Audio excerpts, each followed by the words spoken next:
Assalamualaikum warahmatullahi wabarakatuh. COVID-19, prestasi Malaysia berbanding negara lain membanggakan. Sebelum meneruskan tontonan video ini, sila subscribe, like, share dan komen.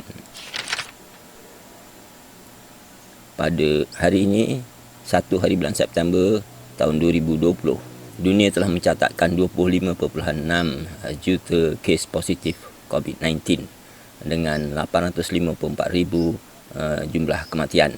USA ataupun Amerika masih berada di tangga pertama, iaitu 6.2 kes dengan 187,000 kematian. Brazil 3.9 juta kes, 121,000 kematian. India 3.6 juta kes dengan 65,000 kematian. Maknanya ada 3 negara yang telah melebihi 1 juta kes. Rusia sudah hampir mencatat 1 juta dengan 995,000 kes, tetapi di Rusia kematian hanya 17,000 sahaja. Peru dengan 647,000 kes. Jadi begitulah susunannya, diikuti oleh South Africa, Colombia, Mexico, Spain, Argentina, Chile, Iran, UK, Saudi Arabia dan Bangladesh yang ke-15. Bila kita lihat jumlah kes positif yang berjumlah 25.6 juta itu, USA dengan 6 juta kes itu mewakili lebih kurang 1/4 ataupun 24%. Brazil 3.9 juta itu mewakili 15% dari jumlah keseluruhan kes positif 25.6 juta. India 3.7 juta, lebih kurang 15%. Rusia 1 juta, lebih kurang 4%.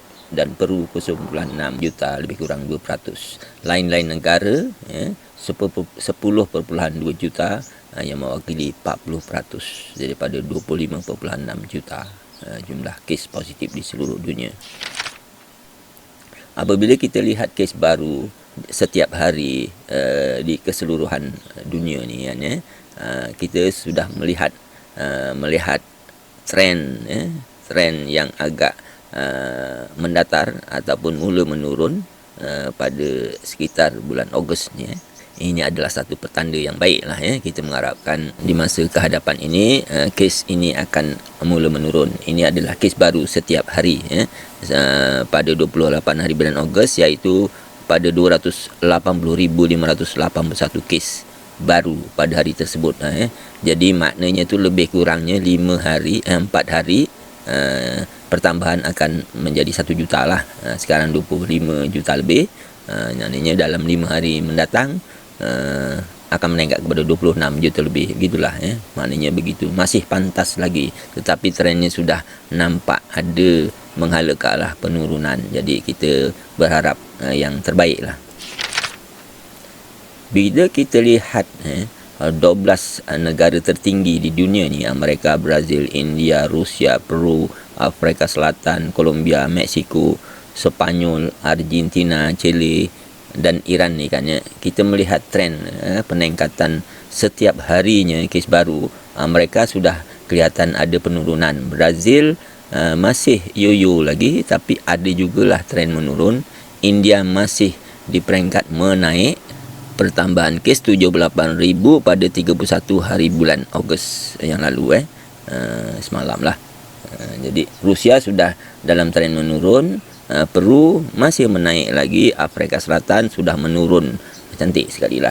Colombia juga dalam peringkat menurun, Mexico juga menurun, Sepanyol sudah menurun tetapi naik kembali. Tu bahaya tu. Argentina masih menaik, Chile sudah menurun, Iran juga sudah mula nampak kelihatan menurun. Jadi begitulah prestasi setiap negara, 12 negara tertinggi dalam kes COVID-19 ini. Jadi kita dapat melihat begitulah keadaannya. Jadi itu yang menyebabkan trend keseluruhan di seluruh dunia sudah mula kelihatan menurun. Jadi alhamdulillah lah. Sekarang kita cuba perhatikan Malaysia dengan prestasinya sudah menurun. Lepas tu sekarang ni dah beberapa bulan ni kan, dah sejak bulan Jun, Julai, Ogos ni, prestasinya adalah dalam trend menurun tu dia naik turun sedikit gitu ajalah, tapi tidak adalah tinggi sangat kan ya. Afghanistan juga sudah dalam peringkat menurun, Kanada juga menurun, New Zealand yang satu ketika sudah mencapai kes aktifnya peningkatannya kosong, tapi sekarang ni agak menaik jugalah, ada 9 kes baru pada 31 hari bulan Ogos, ada menaiknya. Korea Selatan juga yang telah pun mendata begitu lama tu kan ya, menaik semula dengan 240 kes pada 30 hari bulan Ogos Itali juga sudah mendatar tetapi ada kenaikan sedikit di penghujungnya. Jepun gelombang kedua lebih tinggi, lebih besar berbanding dengan gelombang pertama sekitar bulan April, Mei dahulu Jadi bulan Julai dengan Ogos ni dia lebih tinggi kesnya kalau kita perhati tu. Hong Kong juga demikian halnya, Australia juga gelombang kedua lebih tinggi. Macam Belanda ni gelombang kedua kecil, rendah ajalah. Ni Perancis menaik semula ni, belum harap-harap dia menurun lah tu lah kan kalau kita tengok daripada graf tu kan Bosnia menaik, dah menurun, dia naik sikit, lepas tu menurun, lepas tu naik semula, dan kali ni tuan begitu tinggi sekali jadi begitulah.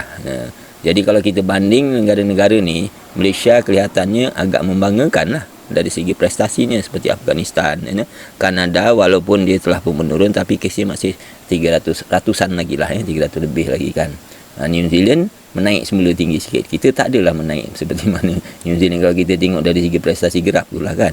Korea Selatan menaik, jadi boleh tahan jugalah, nak dikirakan boleh dikatakan membanggakan lah apa yang berlaku di Malaysia ni kan, berbanding dengan negara lain ni.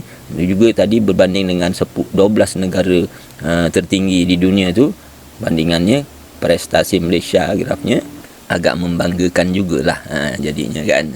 Jadi kita termasuk dalam negara-negara yang boleh dibanggakan dari segi prestasi. Ini maknanya tu graf peningkatan kes baru setiap hari. Ni kesnya ni. Jadi kita cuba tengok pula di Asia Tenggara ni.